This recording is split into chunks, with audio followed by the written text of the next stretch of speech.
Hello friends, welcome to சமையல் super.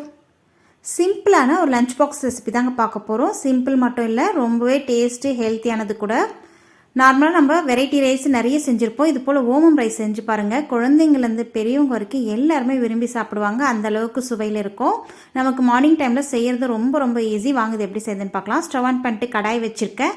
இதில் ஒரு 4 டேபிள் ஸ்பூன் அளவுக்கு குக்கிங் ஆயில் சேர்த்துருக்கேங்க. எண்ணெய் சூடானதும் 1/2 டீஸ்பூன் அளவுக்கு கடுகு சேர்த்துக்கலாம்.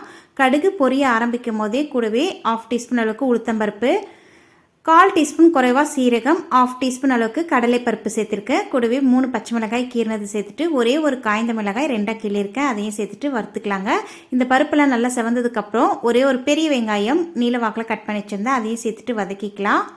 வெங்காயம் நல்லா வதங்கி வரட்டுங்க. வெங்காயம் கூடவே 1/4 டீஸ்பூன் அளவுக்கு மஞ்சத்தூள், தேவையான அளவுக்கு சால்ட் இப்பயே சேர்த்துடலாங்க. சேர்த்துட்டு ஒரு 1/4 டீஸ்பூன் அளவுக்கு மட்டும் ஓமம் சேர்க்குறேன். ஓமம் அதிகமாக சேர்க்கக்கூடாதுங்க. அது காட்டுத்தன்மை அதிகமாகிடும், காட்டு அதிகமாக இருக்கும். அதனால் 1/4 டீஸ்பூன் அளவுக்கு மட்டும் சேர்த்துக்கோங்க.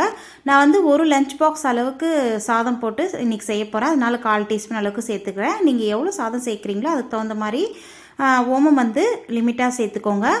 ஒரே 2 பல் பூண்டு பொடியாக கட் பண்ணி வச்சுருந்தேன். அதையும் சேர்த்துட்டு ஒரே ஒரு தக்காளி பொடியாக கட் பண்ணி வச்சுருந்தேங்க. அதையும் சேர்த்துட்டு வதக்கிக்கலாம். தக்காளி நல்லா வதங்கி வரணும். பாருங்கள், இந்த அளவுக்கு வதங்கினதுக்கப்புறம் நம்ம சாதத்தை இதில் சேர்த்துக்கலாங்க. சாதம் 1 கப் ஆகிற மாதிரி நான் வடித்த சாதம் ஆறி இருக்குது நல்லா. அது இதில் சேர்த்துட்டு நல்லா மிக்ஸ் பண்ணி விட்டுக்கோங்க. சாதம் நல்லா சூடு ஏறணும் இந்த மசாலாவோட சேர்ந்து. கடைசியாக பொடியாக கட் பண்ண கொத்தமல்லி இலைகளை சேர்த்துட்டு நல்லா சாதம் எல்லாத்தோடையும் நல்லா மிக்ஸ் பண்ணி நல்லா சூடு ஏற வரைக்கும் மிக்ஸ் பண்ணிக்கோங்க. அவ்வளோதாங்க, சுவையான ஓமம் ரைஸ் ரெடி ஆயிடுச்சுங்க. ரொம்ப சுவையில் இருக்கும்.